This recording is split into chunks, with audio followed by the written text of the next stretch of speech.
O Programa T4, também chamado de Programa de Eutanásia T4, foi o esforço da Alemanha nazista, enquadrado como um programa de eutanásia, para matar doentes incuráveis, deficientes físicos ou mentais, emocionalmente perturbados e idosos. Adolf Hitler iniciou o programa em 1939, e embora tenha sido oficialmente descontinuado em 1941, os assassinatos continuaram secretamente até a derrota militar da Alemanha nazista em 1945. Em outubro de 1939, Hitler autorizou seu médico pessoal e o chefe da chancelaria do Führer a matar pessoas consideradas inadequadas para viver. Ele atrasou seu pedido em 1º de setembro de 1939, o dia em que a Segunda Guerra Mundial começou, para dar-lhe a aparência de uma medida de tempo de guerra. Nesta diretriz, Dr. Karl Brandt e o chefe da chancelaria Philipp Böhler foram encarregados de expandir a autoridade dos médicos,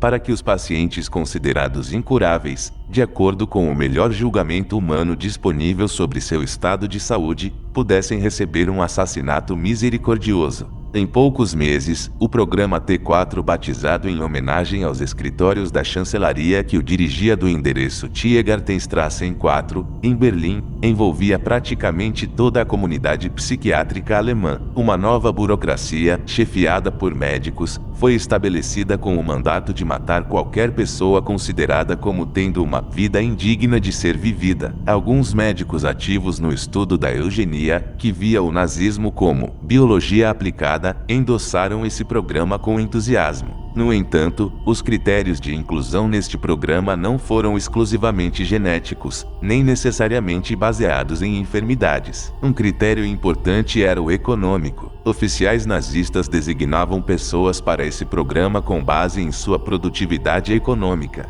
Os nazistas se referiram às vítimas do programa como vidas pesadas e comedores inúteis. Os diretores do programa solicitaram relatórios de todas as instituições psiquiátricas, hospitais e lares para pacientes com doenças crônicas. Na Tiergartenstrasse 4, especialistas médicos revisavam formulários enviados por instituições em toda a Alemanha, mas não examinavam pacientes ou liam seus registros médicos. No entanto, eles tinham o poder de decidir a vida ou a morte. Embora os membros do programa tenham matado pessoas no início por inanição e injeção letal, mais tarde escolheram a asfixia por gás venenoso como a técnica de morte preferida. Os médicos monitoravam os gaseamentos em câmaras disfarçadas de chuveiros, usando gás letal fornecido por químicos. Administradores do programa estabeleceram câmaras de gás em 6 centros de extermínio na Alemanha e na Áustria: Hartheim, Sonnenstein,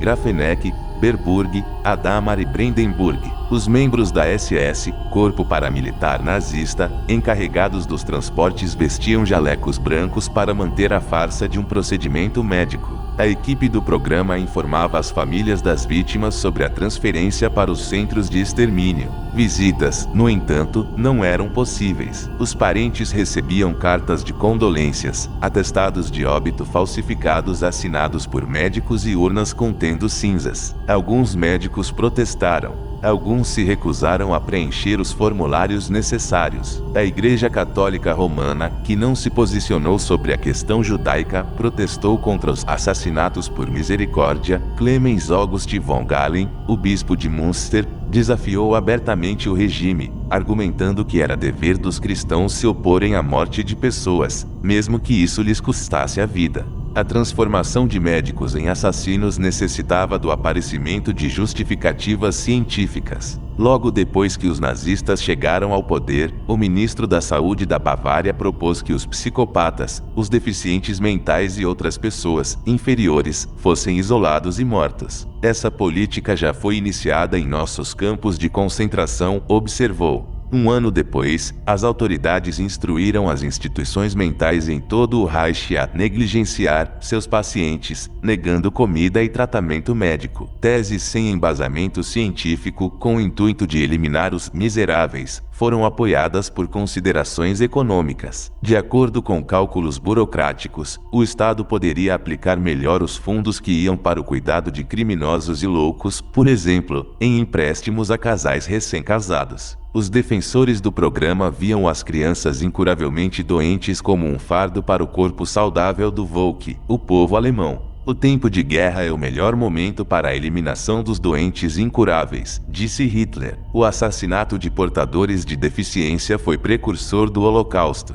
Os centros de extermínio para os quais estas pessoas eram transportados eram os precursores dos campos de extermínio e seu transporte organizado prenunciavam a deportação em massa. Alguns dos médicos, que se tornaram especialistas em tecnologia de assassinato a sangue frio no final dos anos de 1930, mais tarde, trabalharam nos campos de extermínio. Há muito tempo haviam perdido todas as suas inibições morais, profissionais e éticas. Como os líderes do Judenrat, Conselho Judaico, durante o Holocausto, os psiquiatras conseguiram salvar alguns pacientes durante o programa T4, pelo menos temporariamente, mas apenas se cooperassem no envio de outros para a morte. Os centros de extermínio de pessoas com deficiências físicas desenvolveram câmaras de gás como as usadas posteriormente nos campos de extermínio. Como os campos de extermínio fizeram mais tarde, esses locais também instalaram fornos para eliminar os cadáveres. Os campos de extermínio que se seguiram elevaram a tecnologia a um novo nível. Estes lugares podiam matar milhares de pessoas de uma vez e queimar seus corpos em poucas horas. Em 24 de agosto de 1941, quase 2 anos após o início do programa T4, ele parecia encerrado. Na verdade, ele se tornou clandestino e continuou secretamente durante os anos de guerra. Embora o programa tenha feito mais de 70 mil vítimas durante seus 2 anos de operação aberta, os centros de extermínio assassinaram ainda mais vítimas entre a conclusão oficial do programa e a queda do regime nazista em 1945. O número total de mortos no programa T4, incluindo esta fase encoberta, pode ter atingido 200 mil ou mais. A conclusão oficial do programa em 1941 também coincidiu com a escalada do Holocausto, o ápice dos programas nazistas para eliminar aqueles considerados um constrangimento para a raça superior.